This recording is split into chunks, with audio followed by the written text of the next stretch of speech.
Alright, so this is going to be the first video in this series of how to make your Jato go faster. I think for around here, without having to drive an hour to go to the track, this is something that's more attainable, something you can follow more.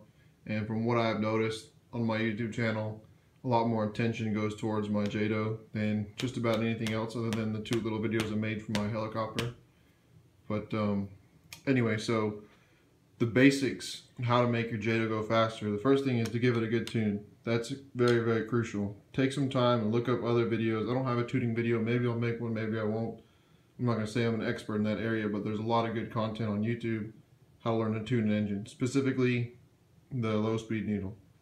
From quarter to half throttle, that's very crucial in your acceleration, your RPMs, the way the engine puts the power down and makes the power in general. The high speed needle, the main tuning needle, that's pretty crucial too, but the low speed needle is more important for the beginning.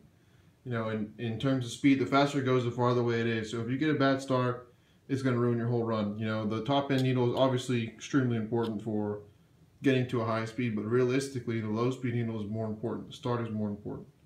But the high speed needle is still important. You can't just ignore that. That's going to be your full throttle performance. This is how much fuel goes to the carburetor. In addition to that, there's lots of little tuning things you can do.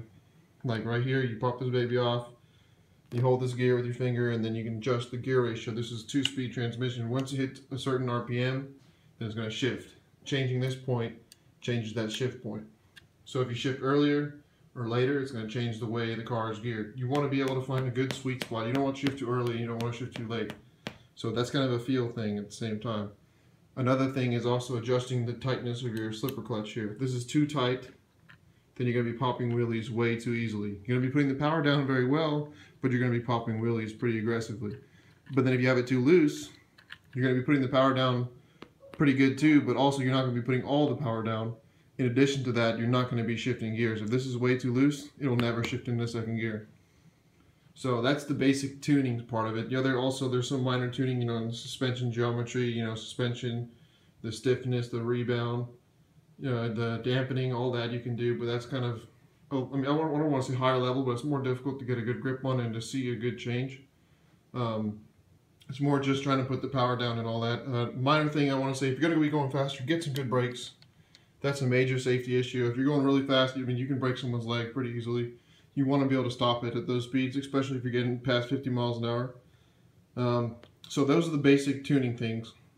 In addition to that, it's really just kind of feel and a lot of where you are too. So some hop-up things you can do. Other than that, that's really the first stage. Those are the most important things. You want to get those fundamentals down and then worry about changing the tires or changing the engine or whatever. So like I said, tires, that's a big thing. You can't put the power down if you have really crappy tires. The RTR tires, they're pretty decent. I mean, they're not bad. You can rotate them around. Oh, wait, no, actually you can't. Sorry, that's a different hub. But the back tires, I mean, you can change them back and forth, which makes a slightly different difference. Makes a small difference, sorry. It makes a small difference of the tread wear. But you want to get some good tires to put the power down. Without that good power being put down, you're just wasting everything. You can't go if you're just spitting out. And another thing related to putting the power down is just your control. You don't want to be giving it full throttle and popping wheelies. Popping wheelies is cool, but it's not fast. You're wasting a lot of energy doing that. And then again, you have to take your throttle off, or if you might hit the wheelie bar, that's going to affect it too.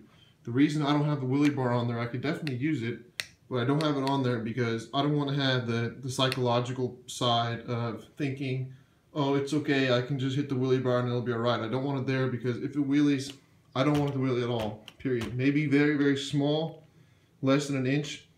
But after that, I'm going to let go of the throttle because I don't want to have to rely on that, because that's essentially, if I'm doing that, then you're thinking, oh, it's okay, and then you actually flip over more often.